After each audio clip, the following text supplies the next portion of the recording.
Hey guys, welcome to my channel. If you enjoy watching and want more, go ahead and subscribe. I keep things simple, helpful, and easy to understand. Let's jump in. Keeping your Outlook calendar private is essential for protecting your personal schedule and professional balance. Many people do not realize their coworkers can see exactly what they're doing every hour of the day. To fix this, you need to adjust your sharing permissions immediately.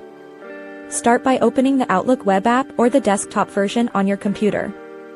Navigate to the calendar icon located on the left side of the screen. Look for the Share button at the top right or click on your main calendar under the My Calendars section. Select Sharing and Permissions from the menu. You will see a list of people who have access to your schedule. For the Inside Your Organization setting, change the permission level to Can View When I Am Busy instead of Can View All Details. This ensures people only see blocks of time marked as busy without seeing meeting titles or locations.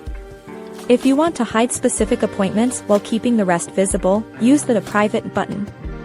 This is the small padlock icon found in the top ribbon when you create or edit an event. Clicking this makes the event details invisible to everyone except you.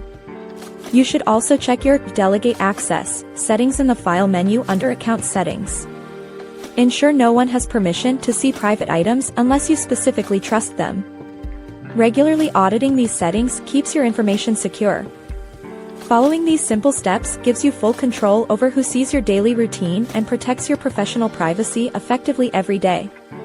This is the best way to keep your personal and work life separate.